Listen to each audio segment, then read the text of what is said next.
Thanks. And we'll see you next time on another social media episode. Sorry. Thanks. And we'll see you next time when you watch our Instagram stories of our podcast and listen to us on another episode of Gatriarchs. Thanks. And we'll see you next time on social media when you get to watch our outtakes. And we can't wait to talk at you on another episode of Gatriarchs. Thanks. And we'll jump towards you next time on another episode of... Thanks. And maybe next time Gavin will just read the copy and do a recording. Oh, shit. See? Okay. And this is Gatriarchs.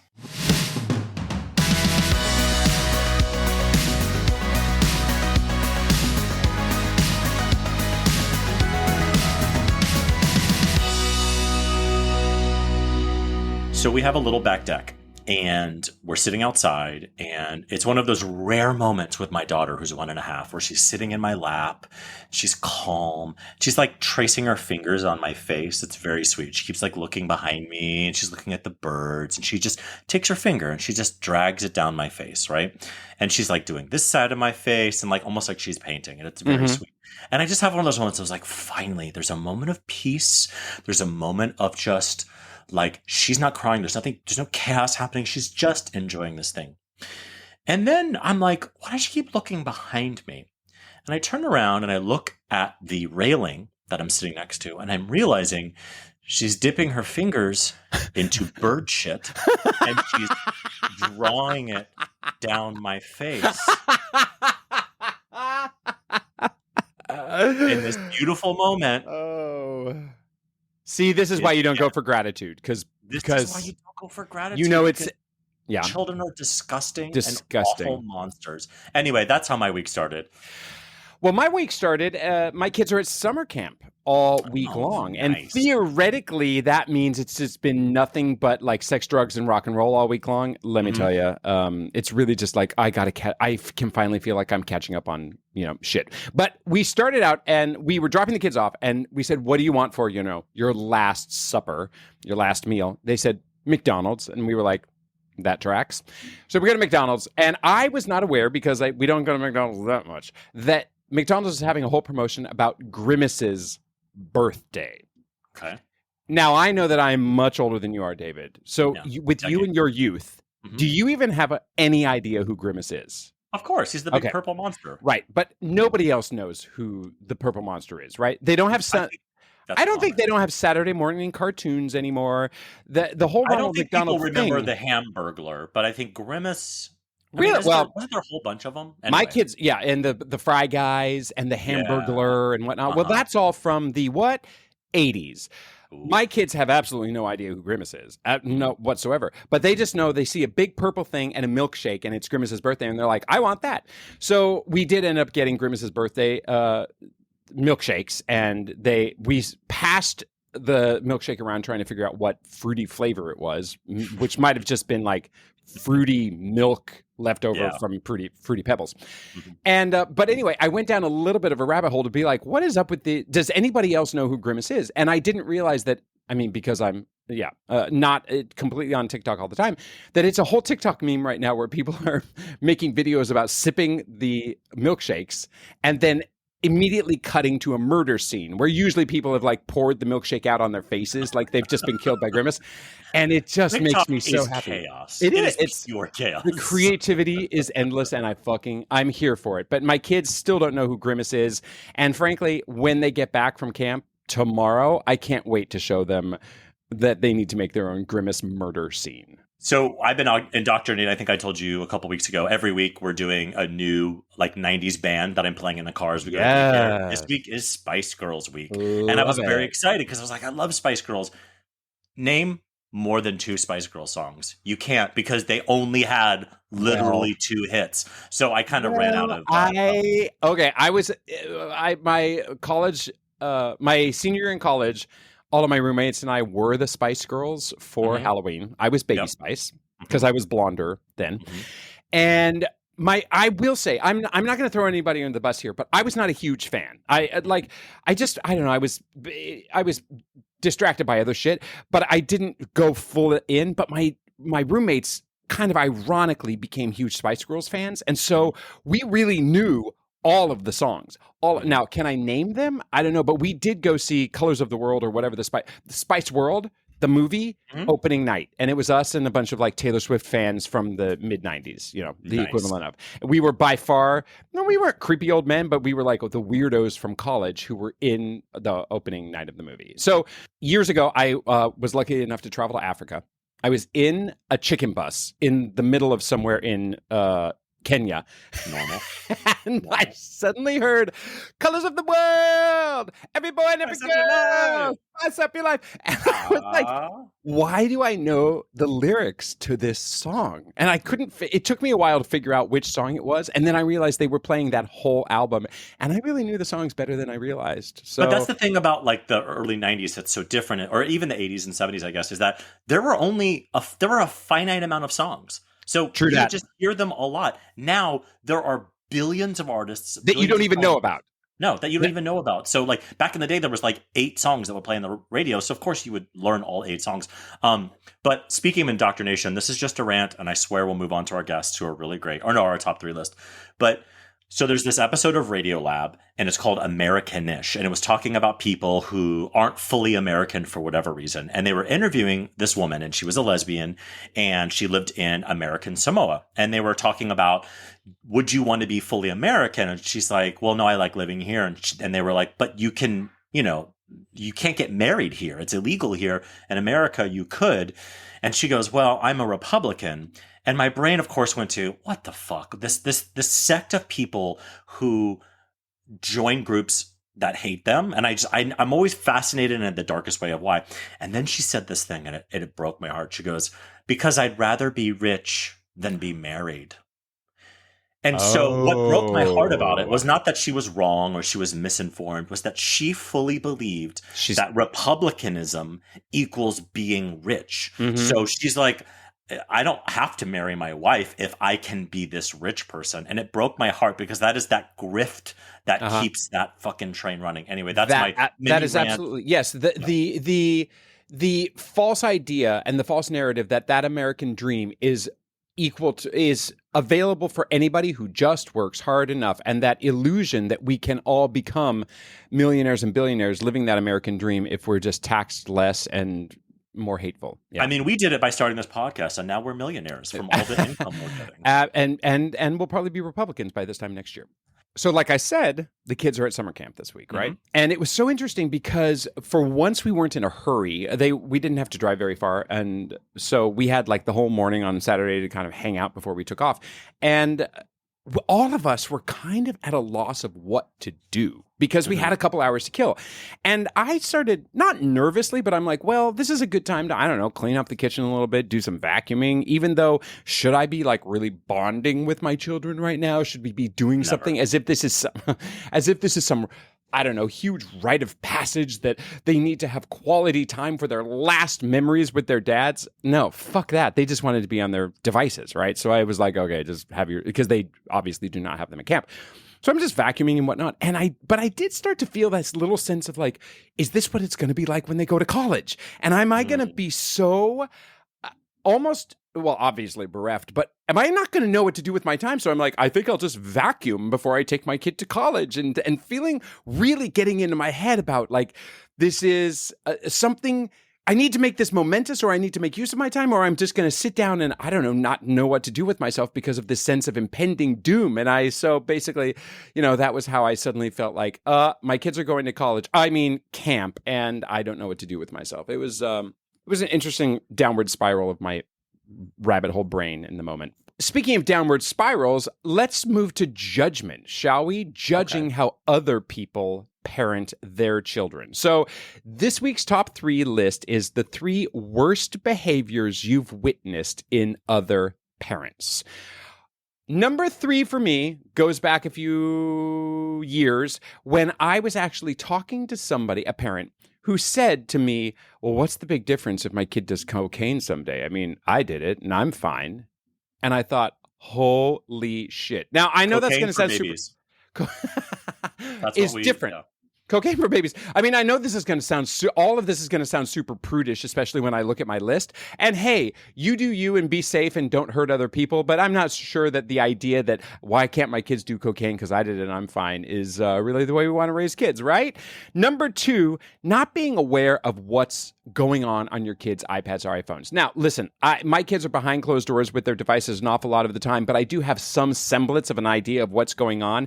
And when I hear a group of kids together listening, and a bunch of 8-year-olds or 9-year-olds listening to songs about doggy style and having sex, which is actually something that I witnessed recently, and the parent was sitting there with me and was completely oblivious to any of it going on. And I'm like, how are you filtering out the entire world around you? So having some semblance of understanding what's going on your kids' devices, I think, is pretty important. And then finally, number 1 for me, screaming on the sidelines of a soccer game.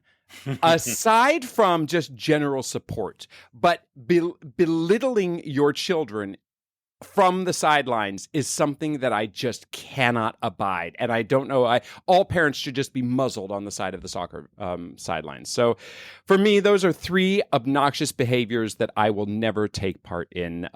David, are you just dying because this is also sincere and serious? No, I'm about to fuck that up.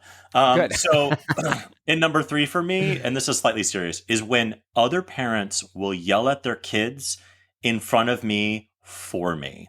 Like there's this like performative way of like, get your fucking ass in the car. And they look at me like, this douchebag, am I right? And I'm like, yes, your kid is a douche, but also like, don't yell at him extra because you're performing for me. Yeah, like well said. That's always super annoying.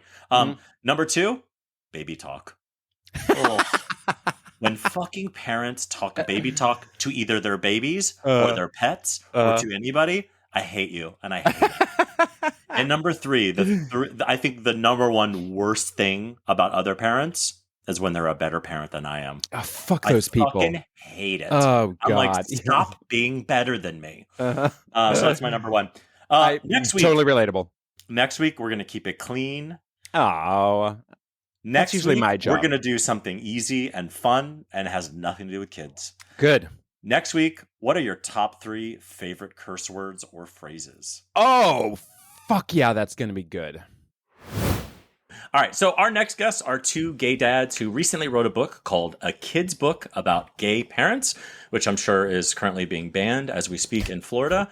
They live in Vermont. They have 4 adopted children, and they just got into the gay parenting podcast racket, too. Come on into this pool. Please welcome to our little corner of the gay parenting world, Jonathan and Thomas West.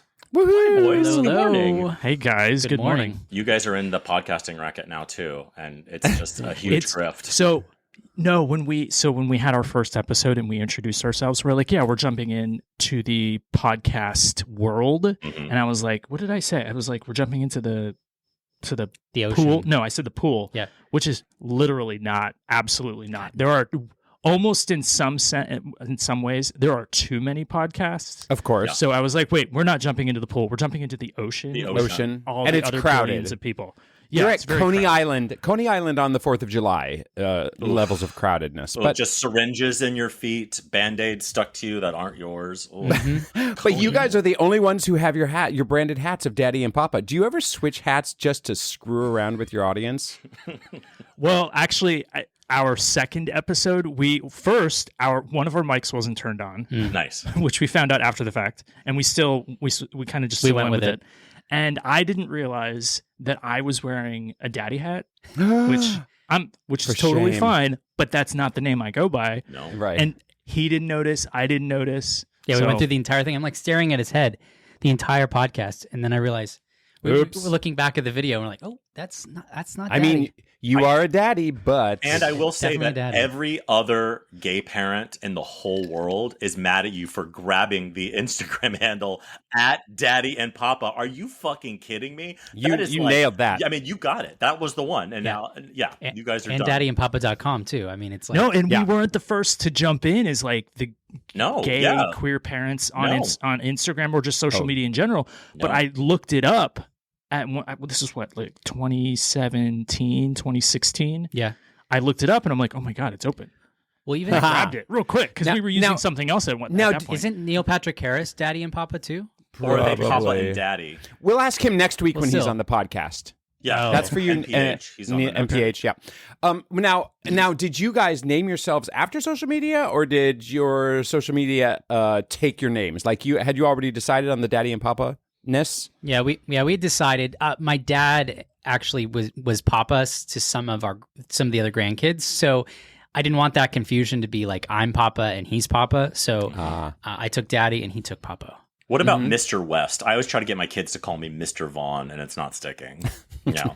So even when I was a teacher, they still called me Mr. John. But not Daddy, which is good. No, that would have been a little weird. That would have been an uncomfortable conversation. Because I was like 21. No, but here, funny-ish story. Okay. So we use Daddy and Papa in a lot of different places. So obviously, it's our social media names. It's literally on our fucking hats.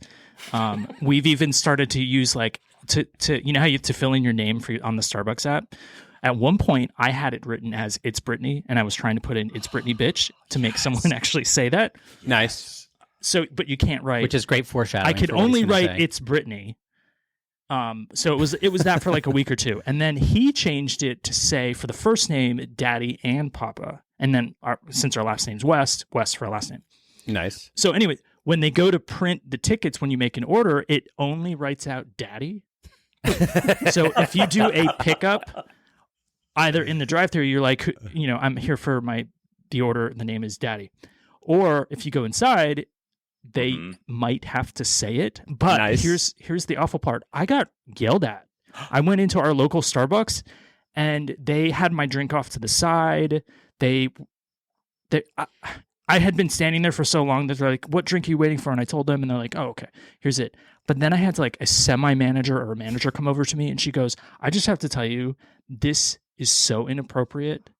You should not have written this name down." No way. And at first, I was like, "Who the fuck are you?" Yeah, telling me that I can't use the name that my 4 children call me. Yeah. Not me, but my husband. So that was my first reaction. I was like, wait a minute, that's actually my name. Yeah. What's wrong with me saying Daddy? Or would you say, if someone used the name Mom and came in, or Mommy or Mama, would you be like, oh, this is so inappropriate, I'm not going to, you shouldn't be using that. Or was she reading it as like, Daddy? Like, is that how she was reading it? That's how she's been reading it. So I actually left. It was a decent conversation. I was like, okay, I get it. But then I came back because we already had our book printed and published, and I was like, I want to make sure that you understand we're not using it for any other reason other than this is what we go by. Yeah. But then she gave me the explanation. She's like, we've had multiple, obviously creepy men come through the drive-thru, and they're like, what name do you want on the cup? Or are they going through the front, the door of the register, and they're like, what name do you want on the cup? And these 60-year-old guys are like, call me Daddy. Oh, Jesus. And it's made it's made so many of the people at that local Starbucks feel uncomfortable that I walk in and they're like, oh, here's someone else using that name. Yeah. And I was like, holy shit. Maybe next time you should have it change your name to cum dumpster, just to be really clear. Here, we're. This is a strictly gay thing. I am not. Yes. This is not predation on children. Well, speaking of cum dumpster, tell us how you met. Manhunt. So we talked. So we had some guests on who had met on Manhunt as well, but those were the days of Manhunt, Adam for Adam, where you had to log into a browser to meet people. Yeah, which is wild. No, so antiquated. It's the grinder of the early 2000s, right? Yeah. Totally. I mean, listen. I graduated from college. I had an opportunity to become a music teacher. That's kind of the road I was headed down. And I knew a guy who had a business in Florida, and he's like, "Hey, if you want to completely change things up, come move to Florida and work in my real estate business." 2005, in the middle of the absolute the bottom of the market in 2005 when everything was falling out.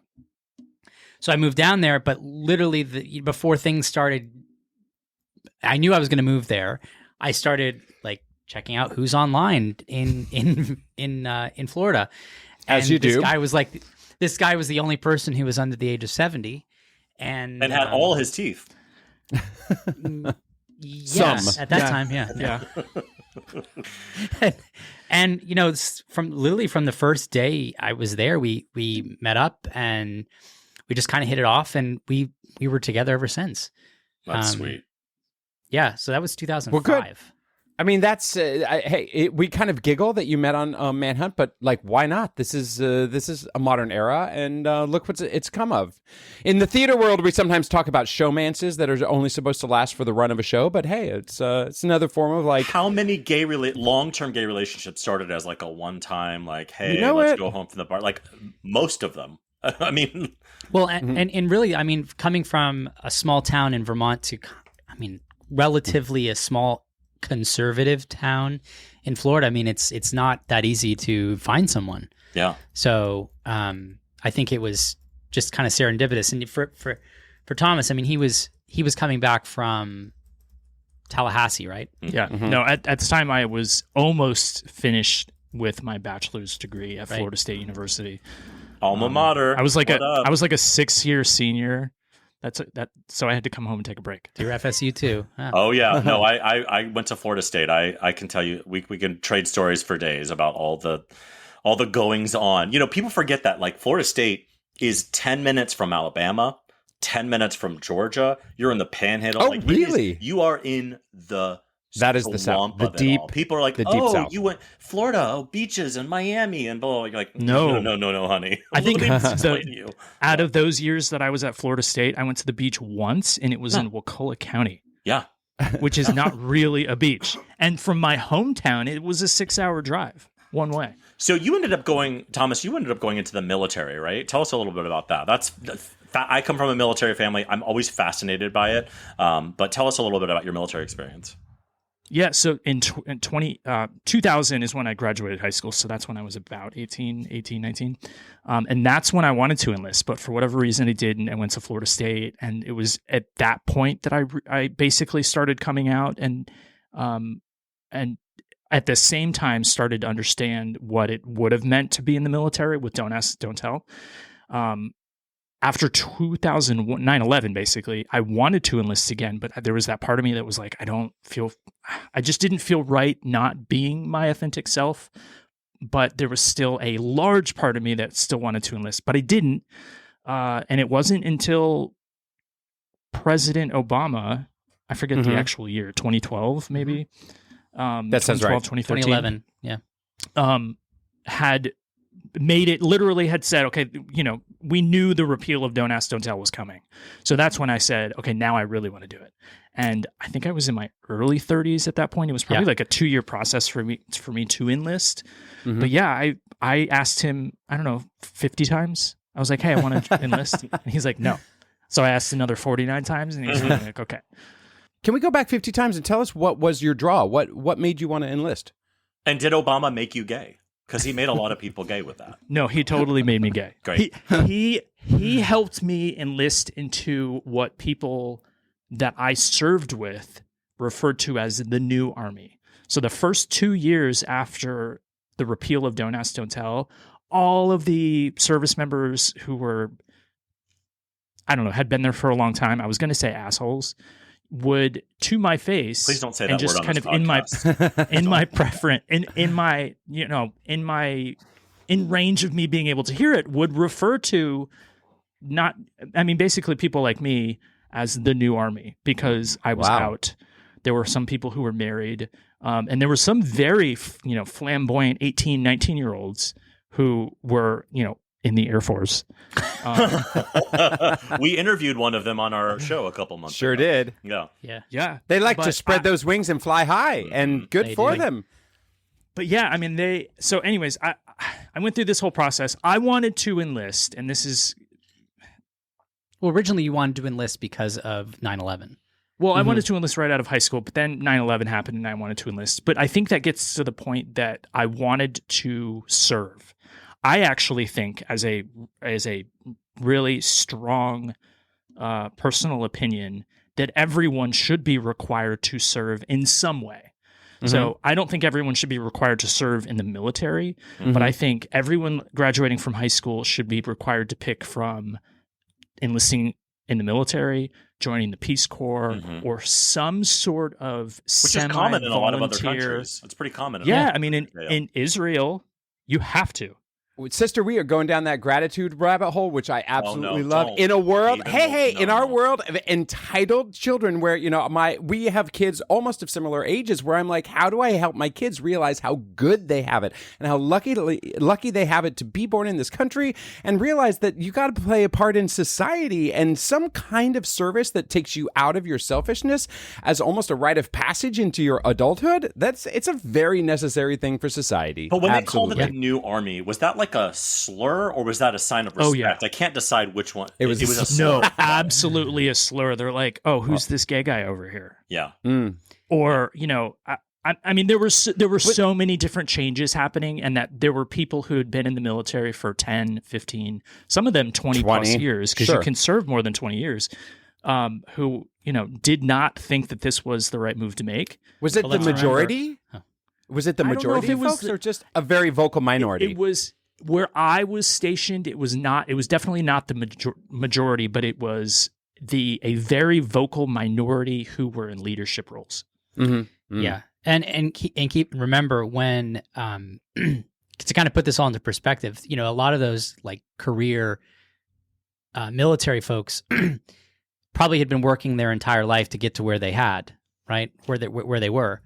And we come along and like it was the day demanding rights, the ability to do everything just like them. So the day that I had to go get my ID, right? And it was the first day, and I had been going around the entire military base to go to the visitors entrance, because even though we were married, I couldn't go in the entrance that was across from our house because I wasn't recognized as a military spouse, right? Mm-hmm. So the first day I could get my ID, I was standing in line like I had the first appointment of the day.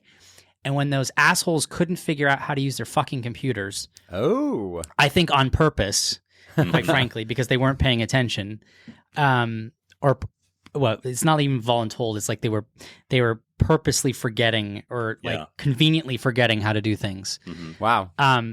They got a call from the White House because we were connected to an organization that was looking out for families like us. Mm-hmm. Uh-huh. And he got shit for it because he went back to class. Good and bad. Yeah, it's like, good and bad. Wait, did I hear that the White House called for you?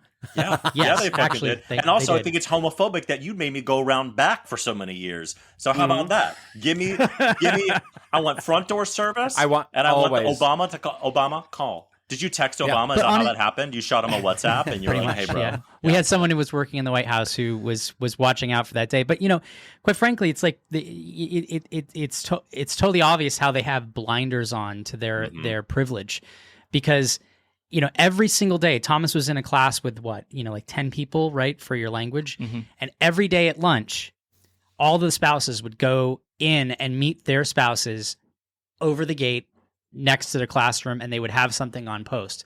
Thomas had to come through the gate. I had to go out. He had to leave post and meet me in my car parked on in a side lot somewhere, so that we could go get something to eat somewhere else. Wow. We didn't get any like money for housing at the beginning. I didn't have health care. It was a lot. And you definitely feel like a second class citizen. Yeah. So you got to be speaking of Obama, you got to be at the White House during the kind of famous, like, Obama lighting the White House. Like, please tell us about that experience, because that to me, as a gay person growing up when I did, was like so monumental. It's it was such a big deal that this guy was like, we're gonna outwardly and visibly say this and connect to this. Well, let me add, first of all, fucking finally. Yeah, shouldn't have taken in the first place. Of course, yeah. Right? Yeah. Especially with that president, because he believed it. Of course, he lied when they said one man, equality. one woman. Of course he did. We all knew he played the political game to get elected, and I get it, but fucking. And we're thankful that he got elected. Yes, totally. But, and even before we were there, for sure. Yeah, even though we were there, and we'll get to that in a second with the pride colors on the outside of the building, but because we were part of that organization that was so connected to the White House and the Department of Defense, we had the ability to take tours very often of the White House. Like we did the Christmas tour, we got to see Michelle Obama and hear all the gays in the room just go collectively when she walked in the room. The gay gasp, it is a recognizable sound for sure. It was amazing. But we got to take my parents to the White House, and you go through the visitor's entrance and you're downstairs, and for the parts that you can actually get into the White House on those tours, it's not that big. It actually feels kind of small once you actually get to it. The White House is tiny. The West Wing is like a completely separate part of the. Not a McMansion. It is so old school. Not at all. Yeah. So you go in through you go through the downstairs, and then there's this massive marble staircase that takes you upstairs to the main room. And being a musician and being a choral person, I could hear singing. And this was during Pride, right? So I don't remember what year exactly this was, but I just remember my ear just like, I didn't care about the China room, the mural room, the blue. I didn't care about any of that shit. Is there a China room? Yeah, I was going to say it's where they put all of the dishes. So no, I think it's the Asian room. No, it's where they put all the dishes. The Asian American American room exist. So I like bolted upstairs, and it was the gay men's chorus of DC singing in the halls of the White House, and I don't remember anything else. I was literally standing next to the JFK painting, like the listening painting. to the painting, and I just remember all I can remember is like I'm accepted. This is my reality. This is my truth. I belong inside one of the most important buildings in the world. Yeah. And that was amazing. So then to come back the night that DOMA was officially had been announced, marriage equality had been announced in the the Windsor decision. Was it the Edie Windsor? Yeah, decision? that was the Edie Windsor. Yeah. So we bolted from Baltimore to DC, and we got there pretty early because the pictures most people have are like, it's dark out, the lights are really bright. We were there, like you could barely see the lights on the building. We were there so quick. Yeah. But we won't trade that night for anything, I don't think. Yeah. I mean, it was just such an amazing, emotional, powerful moment. Yeah, so we were living in Baltimore, Maryland at the time because I was stationed at Fort Meade, which is just between Baltimore and Washington, D.C.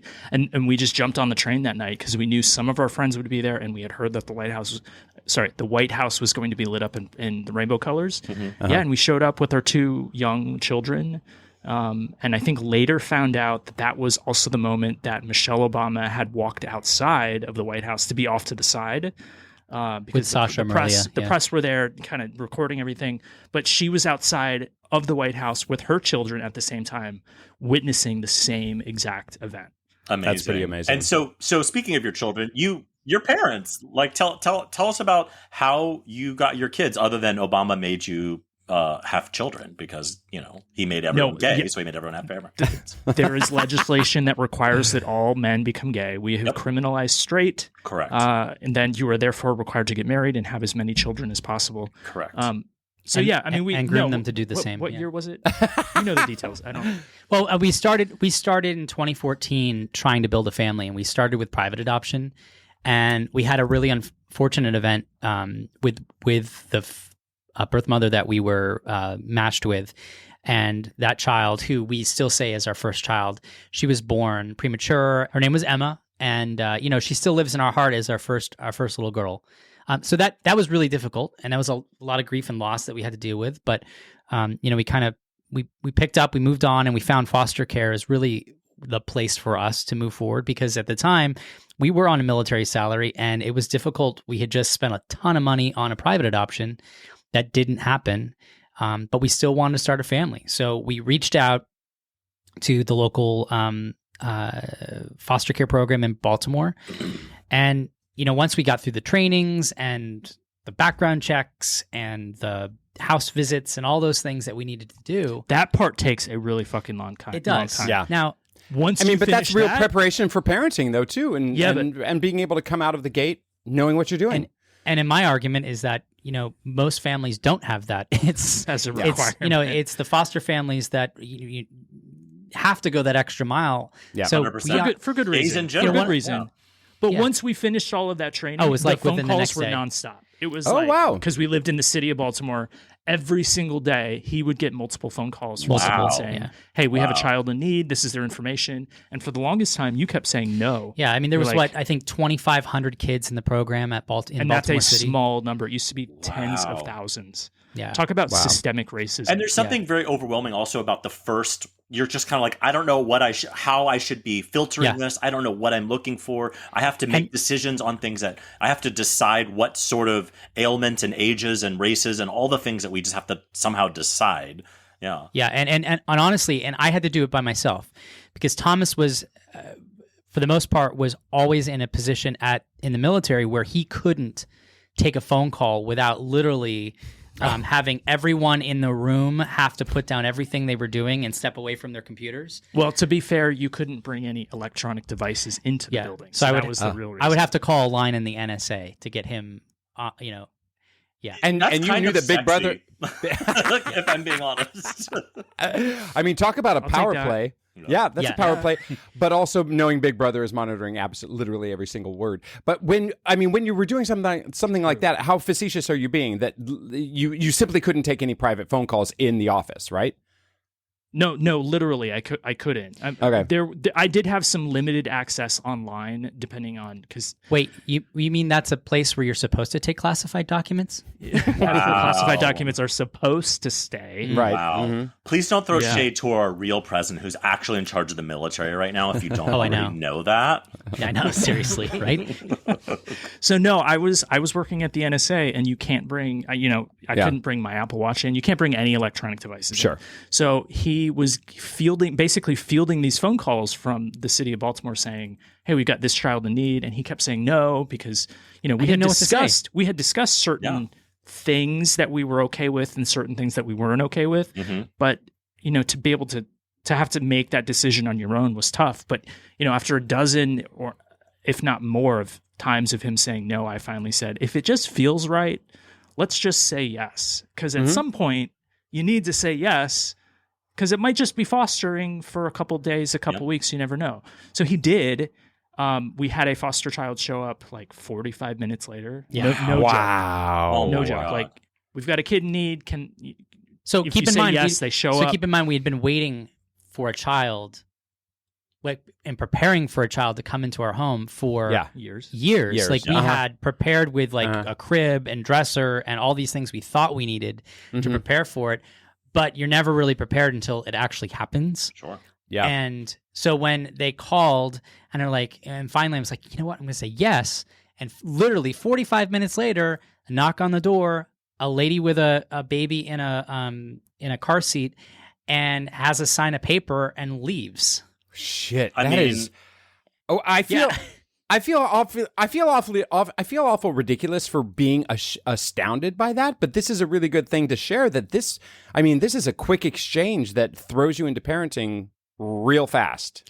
Yeah, I said instant family. Yeah, but sometimes those classes, like I remember taking one at a hospital where they're like, here's how to diaper a baby, and you're diapering like baby dolls. And I'm like, that don't move. The real I'm like, no, the real preparation is like try to diaper a fucking alligator with diarrhea. Now you know how to diaper a child. Like, well, no, definitely an octopus trying to do a flip and a twist while spraying diarrhea. Every part of their body. That was this morning, right? Yeah. But yeah, so our first so we the finally stork said yes. Came to your front door and dropped off a baby. Well, literally. And this one was a very temporary, only a couple of days. We didn't know that. We thought there might have been a chance that it would last longer, but we were okay with saying yes. We said yes. We felt comfortable enough to say yes. So but then, he didn't stay with us for very long. But then our next two children came the same exact way. We got a phone call. We said yes. 4 hours later, our first daughter showed up. Literally, 4 days, 45 minutes later, 4 days old. Yes. After us saying yes. Wow. 5-6 weeks to the day. I always forget how many weeks. 5 to 6 weeks to the day, we get a second phone call from the same type of person saying we have a child in need. But this time, we had put our names on the list saying we don't just want to foster, we want to adopt. So if there is a child who is immediately available for adoption, and we just happened to be on the top of the list. That was our second child, who was at the time of the phone call 4 hours old. Wow. Yeah. So, I mean, we're for the most part, first time parents in bed on a Friday night, exhausted, like 8 o'clock at night in bed. Right. Let's just take on a second. Wow. And we get this phone call and they're like, hey, you're on this list. Yeah. I mean, they're immediately available for adoption. Right. We bolted to the hospital. And we didn't even think about the ramifications of what was going on, because we'd actually been approved for one child in our home. So we had our oldest, sleeping in a crib next to us. And as we're getting there, we're like, but she can't go. She has to stay.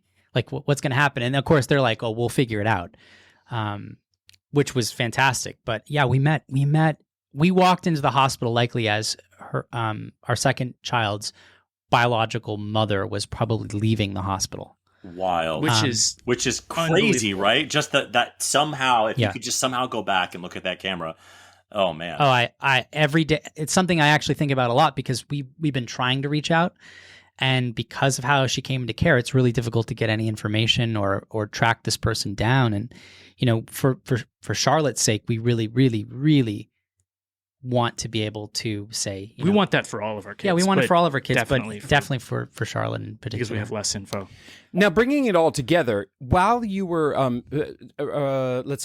during your time in the military, you were a Russian linguist, right, and a Russian specialist. So correct. Now, are you training all 4 children to become Russian spies? Yes. And speak Russian? That already happened. That would actually be a really. Thank you. Here's the thing. Here's the thing about being a Russian linguist, or a linguist in the military of any kind.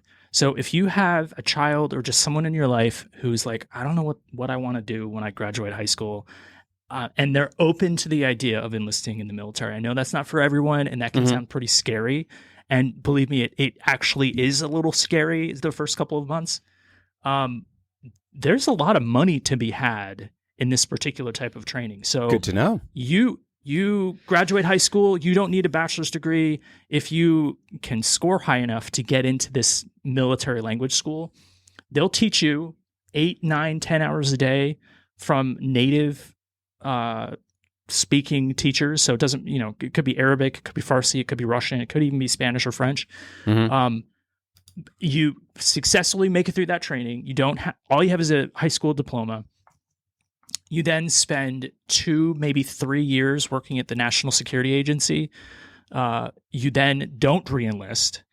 And you then have the experience and the training and the knowledge to become a private contractor working, for some group that's just based outside of Washington, D.C. And you're, 24 years old?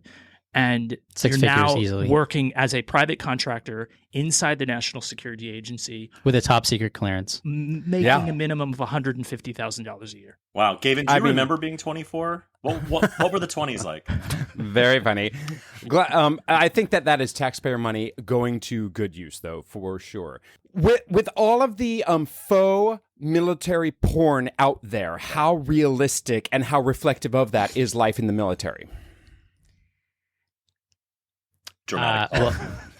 I would say that there's more gay in the military than people realize. Yes. Love that answer. Well, speaking of, you guys, Thomas, you went to the same linguist school as Will and James went to, right, in Monterey, California, who were our military dad's guests a couple episodes ago.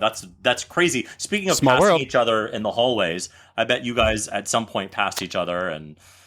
Look at us now. So moving on, let's do some plugs of your own, because you guys are now authors. You guys are podcasters. Tell us about the book. Yeah, so we wrote a book. Or we can talk about porn again. I mean, you guys just took a big stop there, and it was like, okay. I thought we were going to go further with the porn question, but we could. We're slightly running out of time, but I'm happy to just talk about porn for the rest of the time. How gay is the military? Basically, you were just inferring that. How gay is the military?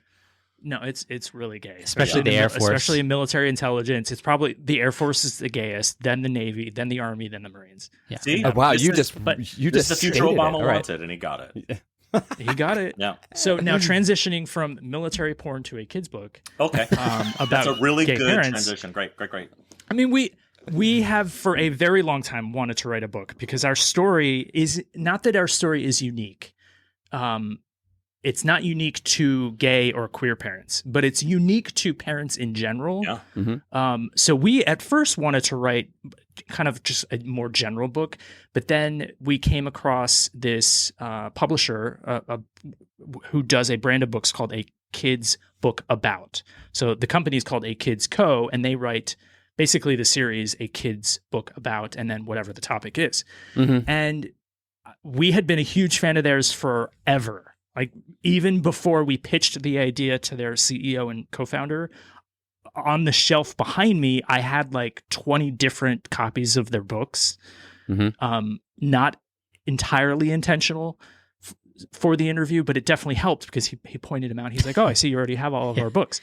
But we noticed that they didn't have this particular topic. Mm-hmm. I mean, they have their very first book was a kid's book about racism. Yep. But they have a kid's book about being transgender, non-binary, a kid's book about water, a kid's book about grief and I mean, anxiety, loss, anything you could think of. But they hard didn't things have this. Or generally hard things to talk about, or people don't know how to talk about for kids. Exactly. Their point is to start the conversation between grown-ups and children, because children are ready to talk about the difficult things. I've been writing for a preschool television show, and we have for many seasons. We've written 3 seasons of the show. Many seasons been like, we want to do an episode on death, and the network was always like, no, like it's just too much. But finally, the star of the show was like, we're doing it this season, and we did it for that exact reason, because we're like, these kids are experiencing death in their life, so why not figure out a way to talk about it? No, mm-hmm.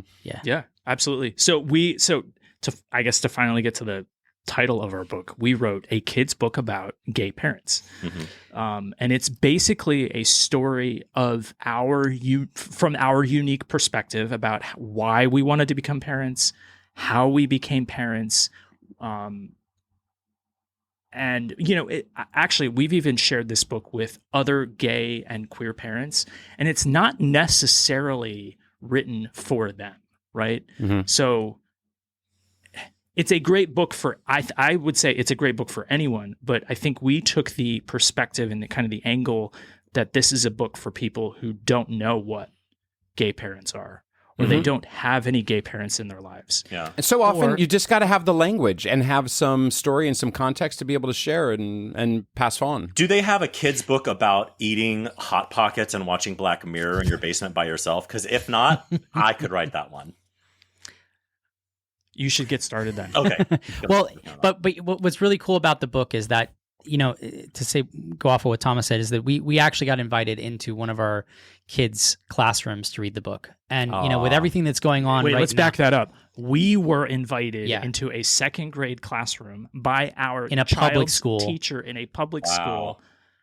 But we not in Florida.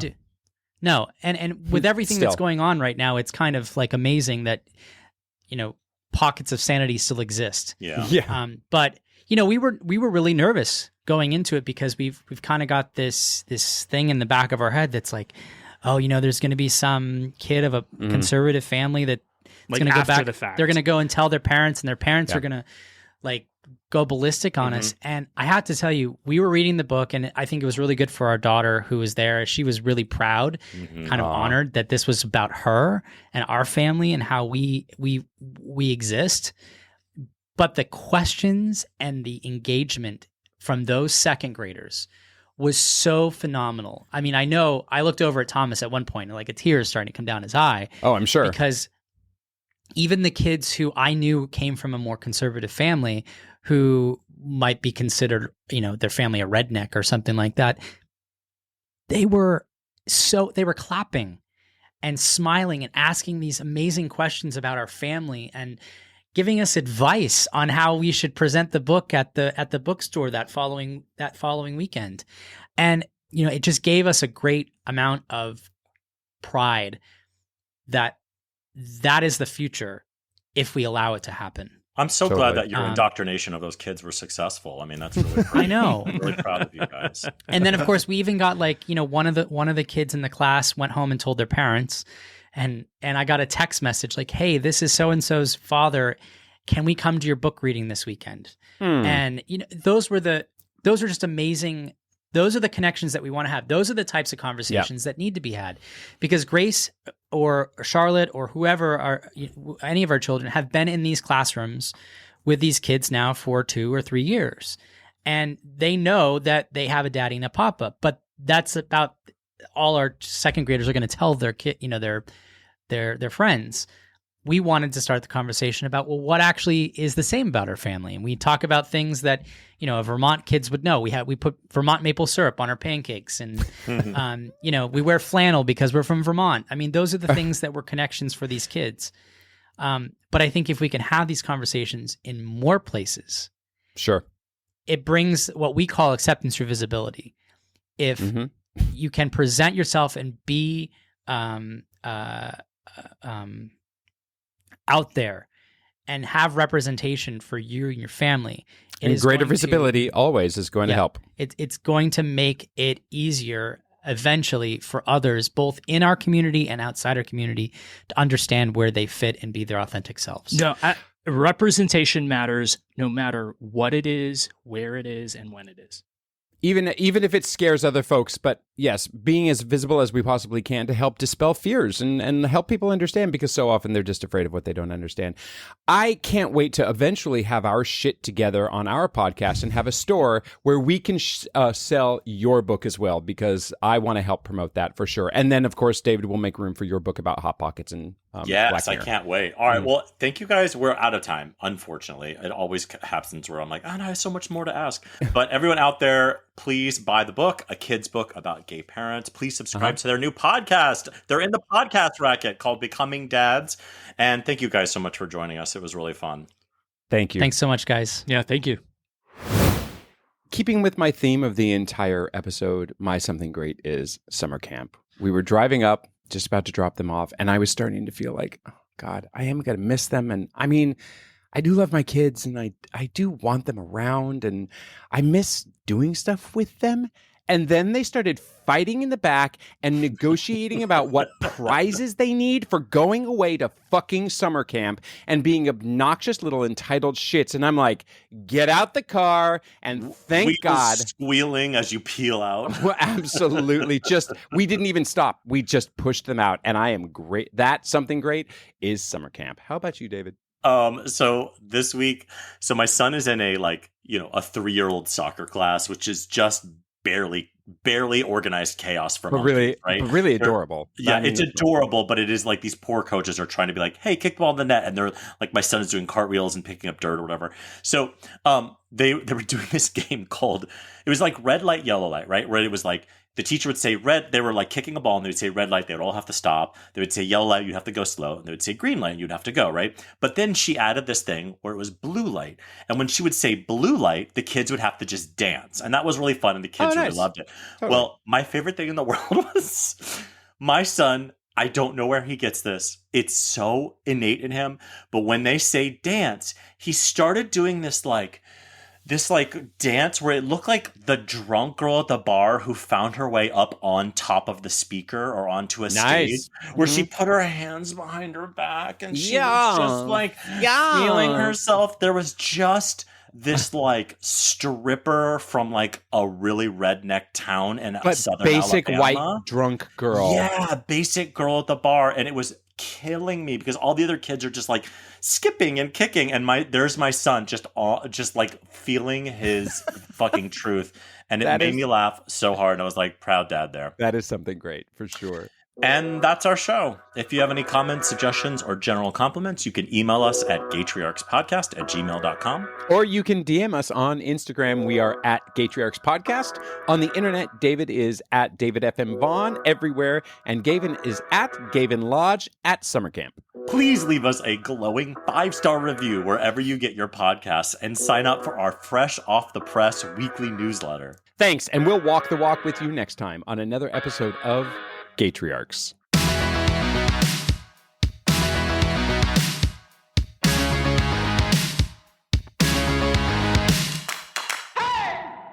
So here's the thing. I did not serve during Don't Ask, Don't Tell, so I'm sure there is much more to this than what I'm even aware of. But when you take a bunch of basically military hot nerds, men, like the gayest military part, nerds. Okay. Well, there's two parts to this. The gayest part of the military is the intelligence branch, I guess. I mean, no surprise we're just smarter. We're just smarter. 100%. So, going to school at the Defense Language Institute in Monterey, California, you're on this tiny little, basically campus of hundreds of service members from all of the different branches, 4.5 branches, right? Because the Coast Guard sort of counts and they're there. Wow. But Coast Guard shade. Well, they're not. The Coast Guard's not a part of the Department of Defense. Space Force hadn't been born yet. And I'm so old that Space Force didn't exist. So here's the thing.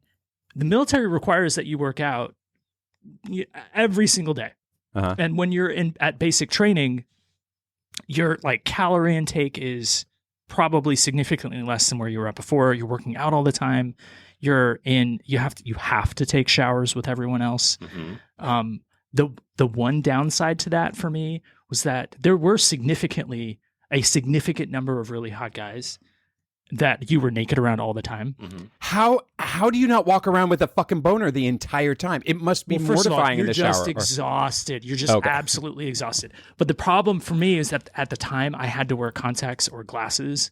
And when you're going through basic training, you can't wear contacts. You have to wear glasses. So if you're going to take a shower, it'd be a little weird to be going in the shower with your glasses so you can see everyone's dicks. Yeah. But when you got out, there was always this one guy, and he was probably like 18 or 19, really buff, like real thick, really big. And he'd always like just hang out in the locker area, like in the bathroom area. So I would always make it a point to hang out right there next to him. Just for some for fellowship, as long as I could. For some fellowship. Yeah. And there were several moments where he'd go find me later after the fact, and he's like, "Hey, do you have any aspirin or ibuprofen?" Because you're not supposed to have stuff like that. And I just for whatever reason did. And I was like, "What are you really asking for?" Because I've got that too. No, and this is the type of guy who was like so comfortable and proud of his body and very endowed that he'd like kind of play around and shake and, like the things that you would typically expect, the stereotypical things you would expect to happen in a locker room, he did it. And you were front row. And it's followed up by Barrett Chicka Barrett. Yeah. Oh, yeah. Gavin, even your sexual references are 100 years old. I'm okay with that. Yeah. I'm okay with that. Everybody knows what I'm talking about. So